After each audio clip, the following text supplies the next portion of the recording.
நம்ம இன்னைக்கு இந்த vlogல என்ன பார்க்க போறோம் அப்படின்னா வேர்க்கடலை சாலட் எப்படி பண்றது தான் பார்க்க போறோம்.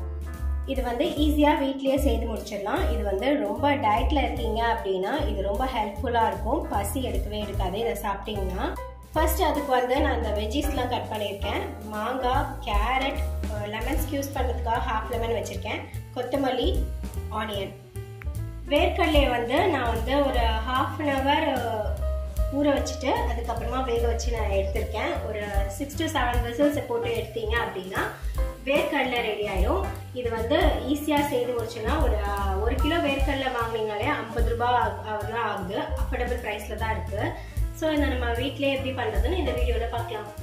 இப்போ நான் ஃபஸ்ட்டு இந்த மாதிரி பவுல் எடுத்துக்கோங்க, ஏன்னா மிக்ஸ் பண்ணுறதுக்கு அதான் ஈஸியாக இருக்கும். நான் ஃபஸ்ட்டு ஆனியன் ஆட் பண்ணிக்கிறேன். அடுத்ததாக துருவின கேரட், அடுத்ததாக கொத்தமல்லி, மாங்காய். யாரெல்லாம் வந்து இந்த வேர்க்கடலை மிக்ஸ் வந்து வெளியில் சாப்பிட்டு பழக்கம் உங்களுக்கு மீன்ஸ் கமெண்ட் செக்ஷனில் சொல்லுங்கள். ஏன்னா நானுமே வெளியிலலாம் சாப்பிட்டுட்டு இருப்பேன் இந்த வேர்க்கடலை மிக்ஸு. அடுத்ததாக நான் லெமன் ஸ்க்யூஸ் பண்ணிக்கிறேன். ஒரு ½ லெமன் ஸ்க்யூஸ் பண்ணிக்கோங்க, நல்லா டேங்கினஸாக இருக்கும். இப்போ வந்து நான் ரெட் சில்லி பவுடர் எனக்கு காரத்துக்கு ஏற்ற மாதிரி நான் ஆட் பண்ணிக்கிறேன். அடுத்ததாக சால்ட்டு, ஏன்னா சால்ட்டு பார்த்து ஆட் பண்ணிக்கோங்க, வேர்க்கடலையும் சால்ட் இருக்குது.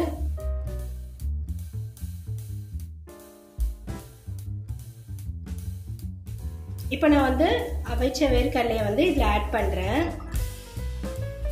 இப்போ எல்லாத்தையும் ஒன்று சேர அடியிலேருந்து மிக்ஸ் பண்ணி விட்டுக்கோங்க.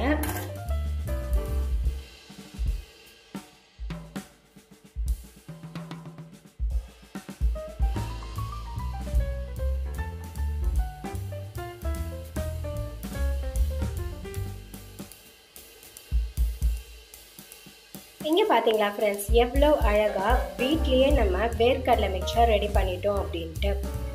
இது அவ்வளோ சுவையாக இருக்கும். கண்டிப்பாக இதை வீட்டில் நீங்கள் ட்ரை பண்ணி பார்த்துட்டு எனக்கு ஃபீட்பேக் சொல்லுங்கள் கமெண்ட் செக்ஷனில். இந்த வீடியோ உங்களுக்கு எல்லாருக்கும் பிடிச்சிருக்கும் நம்பரை. பிடிச்சிருந்தா ஒரு லைக் பட்டன் தட்டி விட்டுருங்க. மறக்காம ராரா வ்ளாகை சப்ஸ்கிரைப் பண்ணிவிட்டு பாருங்கள். உங்கள் ஃப்ரெண்ட்ஸ் அண்ட் ஃபேமிலி மெம்பர்ஸ்க்கு என்னோடய வ்ளாகை கண்டிப்பாக ஷேர் பண்ணுங்கள்.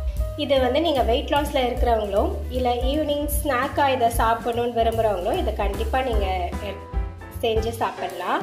இது ஒரு 10 மினிட்ஸில் நம்ம ஈஸியாக வீட்லேயே செய்து முடிச்சிடலாம். இதோட இந்த vlog முடியுது. இன்னொரு ரெசிபியோட நான் உங்களை நெக்ஸ்ட் vlogல மீட் பண்ணுறேன். அது வரைக்கும் தேங்க்ஸ் ஃபார் வாட்சிங். Tata bye friends. Bye bye.